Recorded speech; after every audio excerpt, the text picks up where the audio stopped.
Hay un hombre que conoció a Luis XV, que cenó con Voltaire, que fue espía en Inglaterra, alquimista en Versalles, diplomático en Rusia y músico en Viena. Un hombre del que nadie sabe de dónde vino, ni cuándo nació, ni si alguna vez murió. Un hombre que aparece documentado durante más de 150 años en 5 países distintos, siempre con el mismo rostro, siempre con la misma edad, siempre con el mismo nombre, el Conde de Saint-Germain. Hoy vamos a recorrer todos los testimonios que existen sobre él, vamos a analizar quién pudo haber sido realmente, vamos a explorar las teorías más descabelladas y también las más razonables, y al final, tú vas a decidir qué creer. Quédate hasta el final, porque lo que viene es de las cosas que no se olvidan fácilmente. Empecemos desde el principio. O más bien, desde el problema, no hay principio. No existe ningún documento que certifique el nacimiento del Conde de Saint-Germain. Ningún registro parroquial, ninguna partida de bautismo, ningún árbol genealógico verificable que lo conecte con alguna familia europea conocida. Aparece, simplemente, como aparecen los personajes de las leyendas, de la nada y en el momento exacto en que la historia los necesita. La primera vez que su nombre aparece de forma documentada con cierta solidez es en torno a 1743, en Inglaterra. Un informe de inteligencia británica menciona a un individuo conocido como el Conde de Saint-Germain que había sido arrestado brevemente bajo sospecha de espionaje jacobita, es decir, de trabajar a favor de los seguidores de la casa Estuardo, que intentaban recuperar el trono inglés. No fue condenado. Fue liberado. Y desapareció tan silenciosamente como había llegado. Pero lo más desconcertante no es que aparezca en ese informe. Lo más desconcertante es lo que viene después, cuando rastreamos los años anteriores y encontramos que hay personas que afirman haberlo conocido antes. Mucho antes. La condesa de Giorgi, una aristócrata francesa, declaró haber conocido a un hombre llamado Saint-Germain en Venecia en la década de 1710, cuando ella era todavía joven. Décadas después, en París, se encontró con alguien que respondía al mismo nombre, tenía el mismo aspecto y se comportaba de la misma manera. Cuando ella le comentó, sorprendida, que debía ser hijo o sobrino del hombre que había conocido en Venecia, él respondió con calma que no tenía hijos y que nunca había tenido sobrinos. Que era él mismo. La condesa calculó que el hombre que había conocido en Venecia tendría entonces unos 45 años. El hombre que tenía delante, décadas después, aparentaba exactamente los mismos 45 años. Aquí es donde muchas personas se encogen de hombros y dicen que la memoria es frágil, que la condesa confundía personas, que los años distorsionan los recuerdos. Y puede ser. Pero el caso es que el testimonio de la condesa de Giorgi no es el único. Ni de lejos. Voltaire, que era un hombre extremadamente escéptico, racional, demoledor con cualquier forma de superstición o misticismo, escribió sobre Saint-Germain en una carta a Federico el Grande de Prusia. Y lo que escribió es difícil de ignorar viniendo de él. Lo llamó un hombre que no muere jamás y que lo sabe todo. No lo dijo en tono de admiración mística. Lo dijo con el tono irónico y desconcertado de alguien que no sabe muy bien qué hacer con lo que tiene delante. Federico el Grande, por su parte, tenía sus propias referencias sobre él, y en sus papeles personales lo mencionó como uno de los hombres más extraordinarios que había conocido en su época. Pero volvamos a París, que es donde la historia de Saint-Germain alcanza su momento más brillante y más documentado.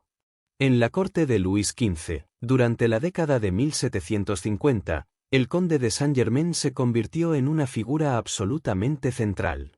Y esto no es leyenda ni rumor, está documentado en las memorias de varias personas que vivieron en esa época y que lo conocieron de primera mano. Madame de Pompadour, la favorita del rey y una de las mujeres más influyentes de la Europa del siglo XVIII, lo mencionó en varias ocasiones en su correspondencia.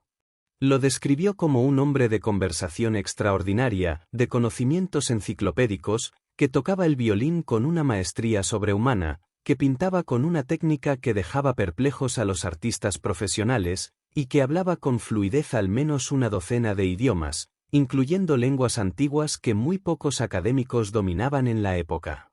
El propio Luis XV lo recibió en audiencias privadas y lo utilizó como emisario diplomático en misiones delicadas. En 1760, Saint-Germain fue enviado a La Haya en el contexto de las negociaciones de paz de la Guerra de los 7 Años, actuando como representante oficioso de Francia. Esto no es una historia de taberna, está registrado en documentos diplomáticos de la época. Pero lo que más fascinaba a la corte de Versalles, lo que hacía que los nobles lo rodearan en las recepciones y no pudieran apartar los ojos de él, no eran sus habilidades diplomáticas ni su talento musical. Era algo mucho más perturbador. Saint-Germain afirmaba tener recuerdos de primera mano de épocas históricas lejanas.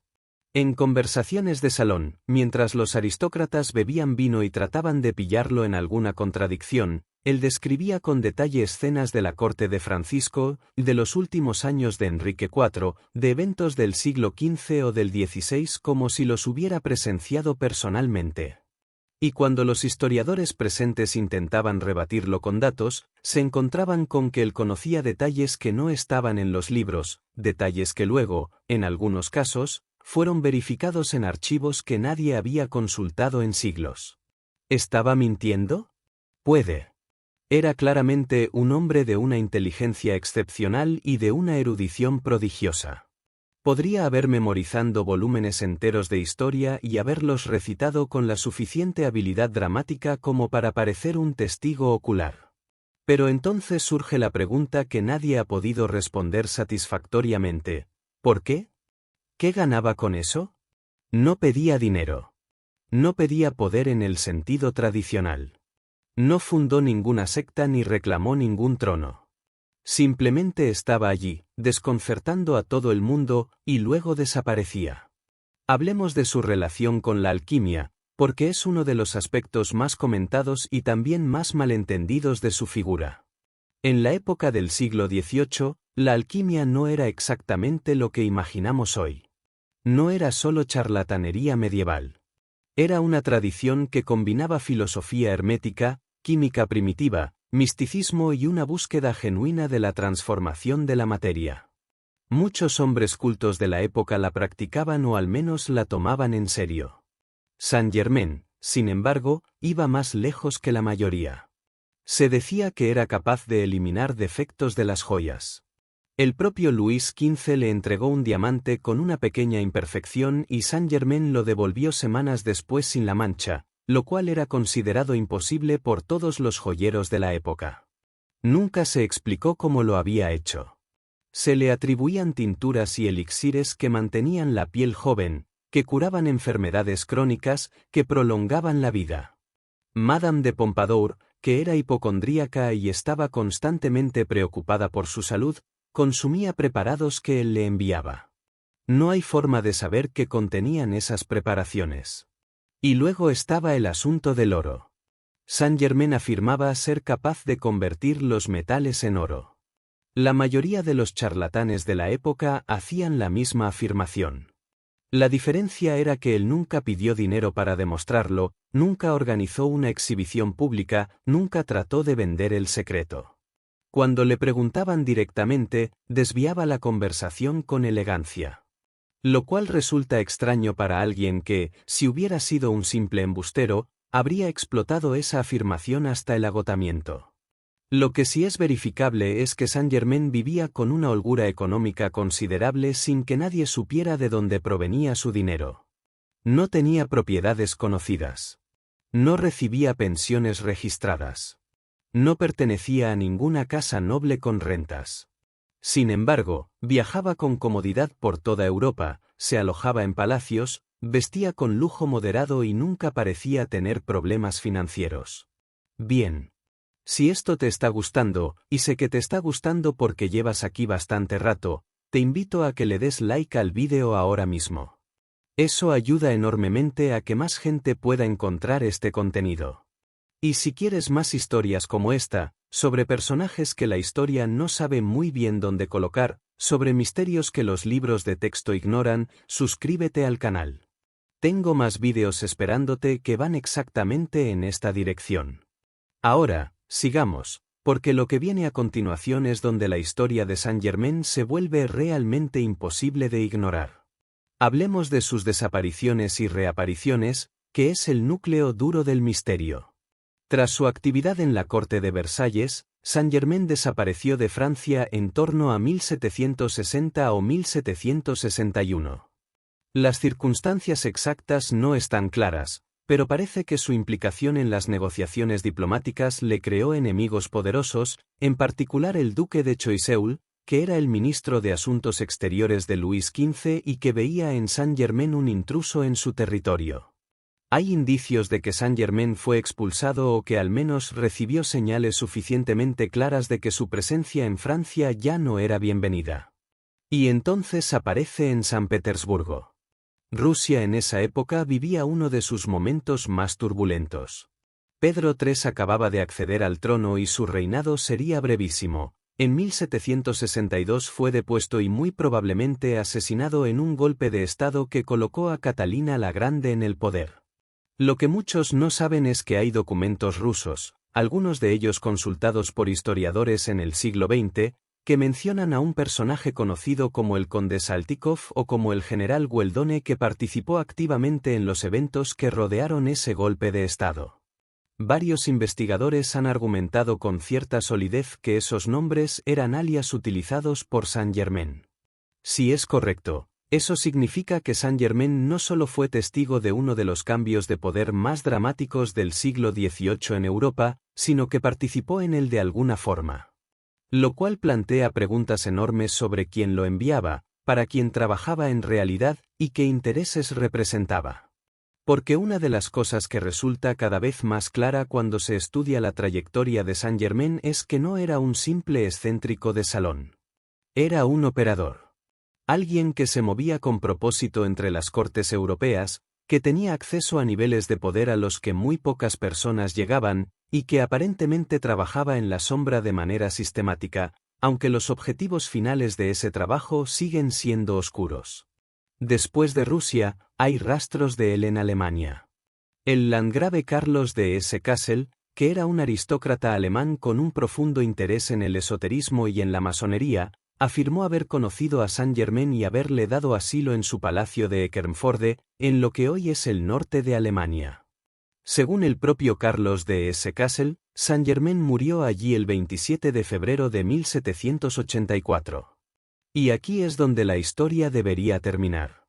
Pero no termina. Porque en 1785, un año después de esa supuesta muerte, Saint-Germain aparece documentado en París participando en una reunión masónica de alto nivel.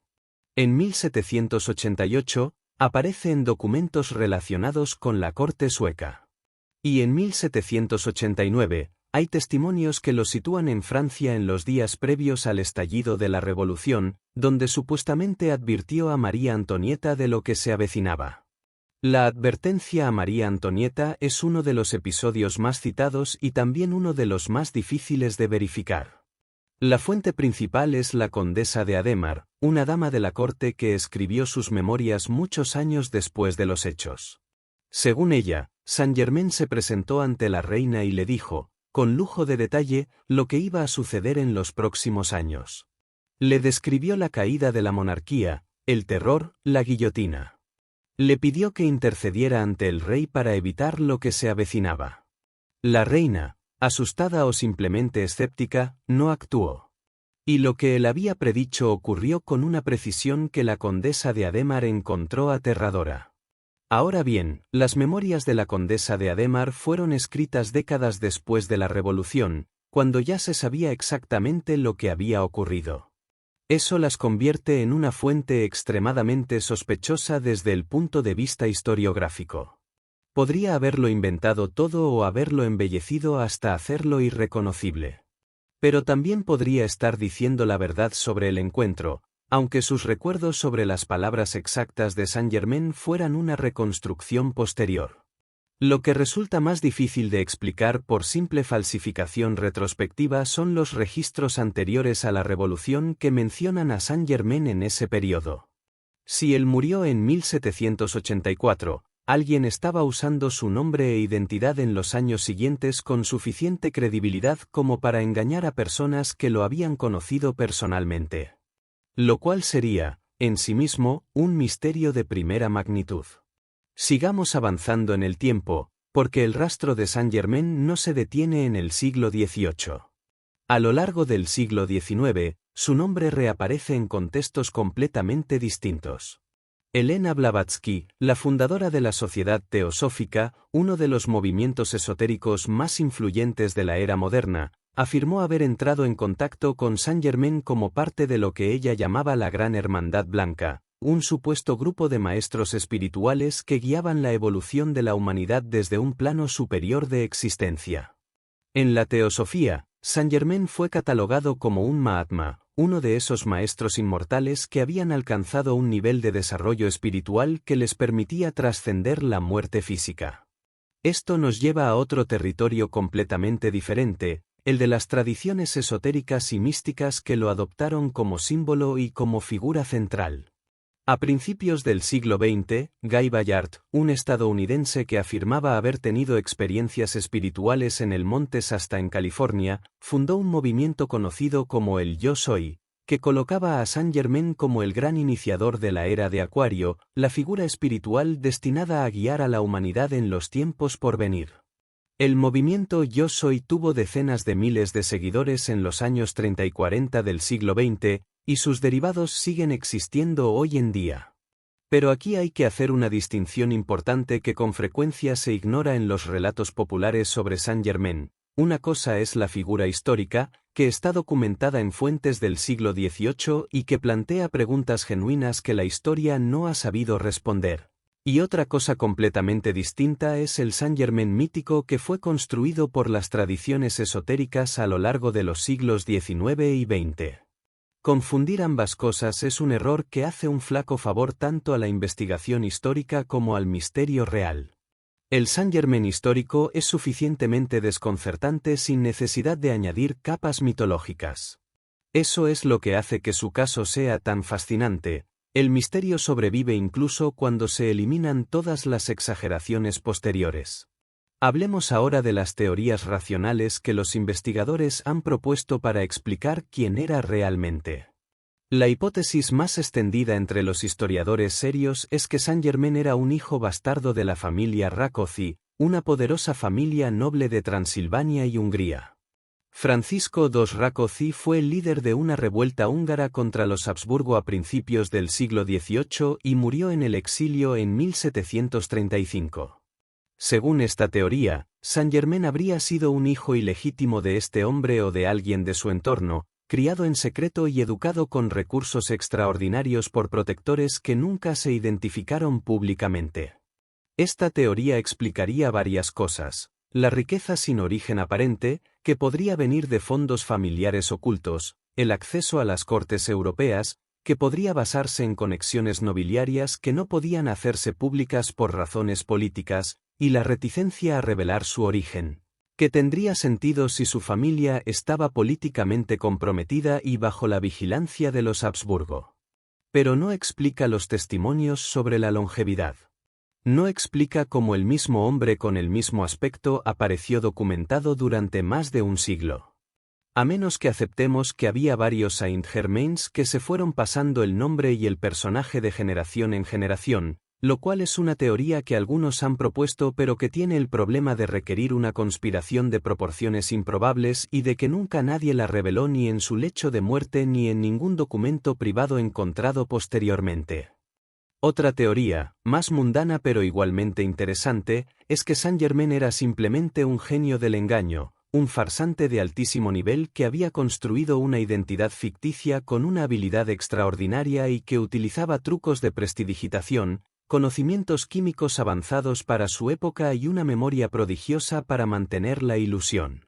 Esta teoría tiene el mérito de no requerir ningún elemento sobrenatural, pero tiene el problema de no explicar por qué personas de la inteligencia de Voltaire o de la perspicacia política de Luis XV lo tomaban en serio, y de no dar cuenta de los documentos que lo mencionan en diferentes países en fechas que hacen prácticamente imposible que fuera una sola persona actuando de forma individual.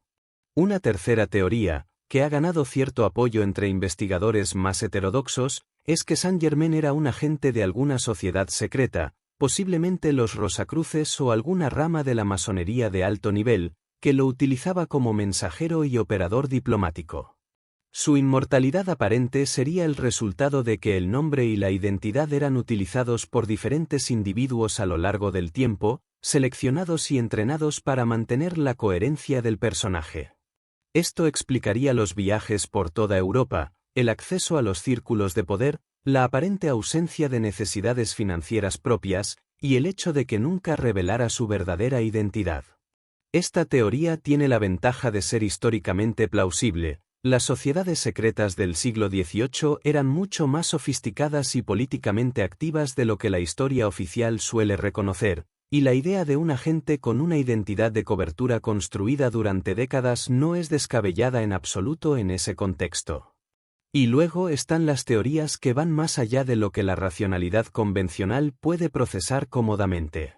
Algunos investigadores han señalado que ciertos textos alquímicos medievales describen la posibilidad de crear un elixir de larga vida a partir de procesos químicos que, con el conocimiento moderno, no serían completamente absurdos: la reducción radical del estrés oxidativo, la manipulación de ciertos procesos celulares. Nada de esto existe hoy en día, pero la idea de que alguien en el siglo XVII o XVIII pudiera haber dado con algún compuesto que retrasara de manera significativa el envejecimiento no es tan disparatada como parece a primera vista.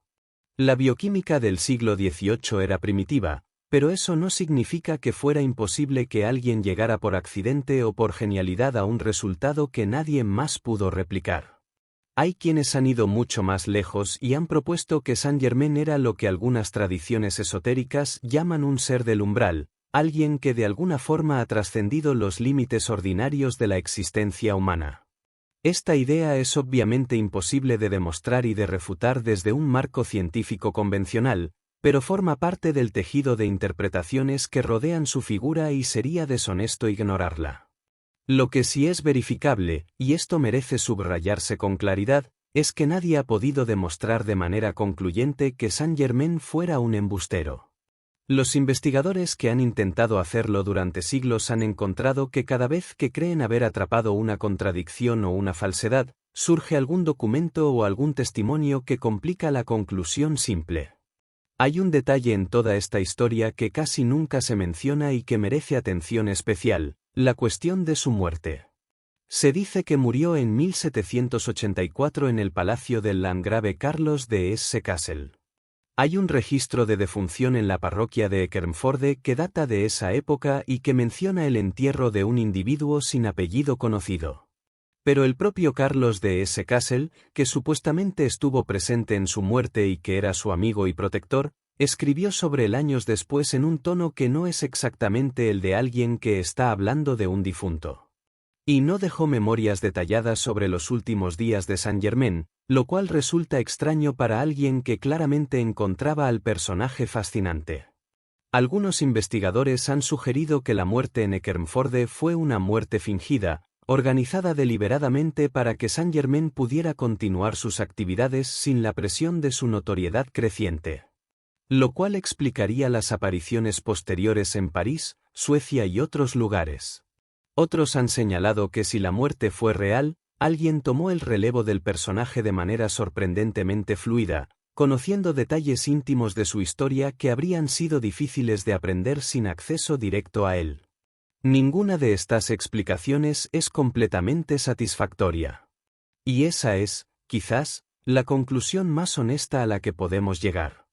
Hemos revisado los testimonios de Voltaire, de Madame de Pompadour, de la condesa de Georgie, de Carlos de Hesse-Kassel, de la condesa de Adhemar. Hemos rastreado su presencia en Inglaterra, en Francia, en Rusia, en Alemania, en Suecia. Hemos examinado las teorías que intentan explicarlo desde la racionalidad histórica y las que van más allá de ella. Y al final, lo que tenemos es un personaje que no encaja limpiamente en ninguna categoría. No era un simple charlatán, porque los charlatanes no sobreviven décadas en las cortes europeas bajo el escrutinio constante de personas extremadamente inteligentes y políticamente expertas. No era un noble ordinario, porque ninguna familia noble de la época lo reivindica ni entonces ni después. No era un agente ordinario, porque ningún servicio de inteligencia de la época lo reclama entre sus operativos conocidos. Era, como dijo Voltaire con esa mezcla de ironía y asombro que era su marca, algo que la historia no tenía una categoría preparada para recibir. Hay un último elemento de esta historia que quiero compartir contigo, porque creo que es el más perturbador de todos y el que menos circula en los relatos habituales sobre Saint-Germain. Existe una carta, conservada en un archivo privado y parcialmente transcrita por el investigador Jan Overton Fuller en su biografía sobre él publicada en 1988, en la que Saint-Germain escribe, en un momento no precisado del siglo XVIII, algo que resulta difícil de procesar con calma. En esa carta, dirigida a un destinatario cuyo nombre no se ha revelado, hace referencia a la tarea que quedará inconclusa cuando este nombre sea abandonado y menciona los que vendrán después a continuar lo que aquí comenzamos. La interpretación obvia es que estaba hablando de sucesores en alguna empresa o proyecto. Pero la formulación es extraña, como si el nombre en sí fuera una herramienta que podía pasarse de mano en mano, independientemente de quién lo portara. Si esa carta es auténtica, y hay razones para pensar que podría serlo, entonces estaríamos ante una evidencia directa de que el fenómeno Saint-Germain era conscientemente construido y mantenido por un grupo de personas que tenían objetivos que nunca hicieron públicos. ¿Cuáles eran esos objetivos? Ahí es donde la documentación se acaba y el misterio empieza de verdad. Podríamos especular, estabilizar el equilibrio de poder europeo desde la sombra, preservar y transmitir un conocimiento que de otra forma se habría perdido, preparar el terreno para transformaciones políticas que vendrían décadas después. Todas estas hipótesis han sido propuestas. Ninguna ha sido probada. Lo que sí ha quedado probado, o tan probado como la historia puede probar algo que no quiso dejar huellas claras, es que el conde de Saint-Germain existió. Que fue real en el sentido más concreto y documentado del término. Que conoció a las personas más poderosas e inteligentes de su época y que esas personas, con toda su experiencia y perspicacia, no supieron qué hacer con él. Y que nosotros, siglos después, con toda la capacidad investigativa que tenemos a nuestra disposición, seguimos en la misma posición que ellos. Su nombre aparece y desaparece en los archivos como él mismo aparecía y desaparecía en los salones de la Europa ilustrada, sin aviso, sin explicación, dejando detrás solo preguntas que nadie ha podido responder. No existe ninguna partida de nacimiento del conde de Saint-Germain. No existe ninguna partida de defunción que sea inequívoca e irrefutable. Solo existe el rastro que dejó durante más de 150 años en 5 países distintos, y la incomodísima sensación de que detrás de todo eso había algo que todavía no tenemos el lenguaje adecuado para describir. Y con eso, el conde de Saint-Germain desaparece de este vídeo igual que desapareció de la historia, sin dar explicaciones. Si llegaste hasta aquí, ya sabes lo que tienes que hacer, dale like, suscríbete al canal y activa la campana para que no te pierdas el próximo vídeo. Tengo más historias como esta esperándote, personajes que la historia oficial no sabe dónde meter, misterios que llevan siglos sin respuesta. Nos vemos en el siguiente.